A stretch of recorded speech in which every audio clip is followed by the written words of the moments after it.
ಇವತ್ತು ಒಳ್ಳೆ content ready ಮಾಡಿದೀನಿ. ಇವತ್ತು ಅದನ್ನೇ ಮಾಡೋಣ, ನಾಳೆ ಇದನ್ನೇ ಅಪ್ಲೋಡ್ ಮಾಡೋಣ ಮಗ.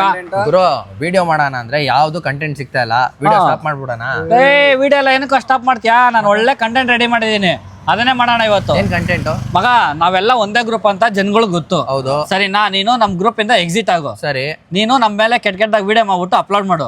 ನಾನು ನಿನ್ ಮೇಲೆ ಕೆಟ್ಟದಾಗ ವಿಡಿಯೋ ಮಾಡಿ ಅಪ್ಲೋಡ್ ಮಾಡ್ತೀನಿ. ಇಬ್ರು ಕಾಂಟ್ರವರ್ಸಿ ಸ್ಟಾರ್ಟ್ ಮಾಡೋಣ. ಲೈಕ್ ಬರುತ್ತೆ, ಕಮೆಂಟ್ ಬರುತ್ತೆ, ಶೇರ್ ಬರುತ್ತೆ, ಫಾಲೋವಿಂಗ್ ಬರ್ತಾರೆ. ಆಮೇಲೆ 3 ತಿಂಗಳಾದ್ಮೇಲೆ ನಾವಿಬ್ರು ಕಾಂಪ್ರಮೈಸ್ ಆಗಿದ್ದೀರಿ ಅಂತ ಒಂದ್ ವಿಡಿಯೋ ಮಾಡಿ ಹಾಕೋಣ. ಈ ತರ ವಿಡಿಯೋ ಮಾಡಿದ್ರೆ ಜನಗಳಿಗೆ ಏನೋ ಮೆಸೇಜ್ ಕೊಟ್ಟಾಗುತ್ತೆ. ಜನಗಳಿಗೆ ಈ ತರ ಕಾಂಟ್ರವರ್ಸಿ ನಡೆಸಿ ಚೂತ್ಯ ಮಾಡಿದ್ರೇನೆ ಲೈಕ್ ಕಮೆಂಟ್ ಟ್ರೆಂಡಿಂಗ್ ಅಲ್ಲಿ ಬರ್ತೀರಿ ಮಗ. ಟ್ರೆಂಡಿಂಗ್ ಯಾವಾಗ ಬೇಕಾದ್ರೂ ಆಗ್ಬೋದು. ನಮ್ ಫಾಲೋವರ್ಸ್ ನಾವ್ ನಿಯತ್ತಾಗಿ ಬೆಳಿತಿದೀವಿ ಅನ್ಬಿಟ್ಟು ನಮ್ಗೋಸ್ಕರ ಸಪೋರ್ಟ್ ಮಾಡ್ತಾವ್ರೆ.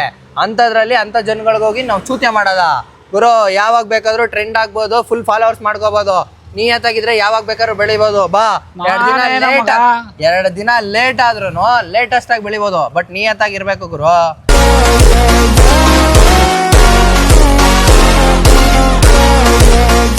ನಾನೇನೋ ಟ್ರೆಂಡಿಂಗ್ ಅಲ್ಲಿ ಬರಲ್ಲ ಅಂತ ಒಳ್ಳೆ ಮಾಡಿದೆ. ನಾವು ಒಳ್ಳೆ ಮೆಸೇಜ್ ಕೊಡ್ಬೇಕು, ನಮ್ ವಿಡಿಯೋ ನಗ್ತಾ ಇರ್ಬೇಕು. ಹಂಗಂತ ಚೂತ್ಯ ಮಾಡೋದ ಬೇಡ ಬೇಡ. ಬಾ ಹೋಗಿ ಇವಾಗ ಕುತ್ಕೊಂಡು ಹುಡ್ಕನ.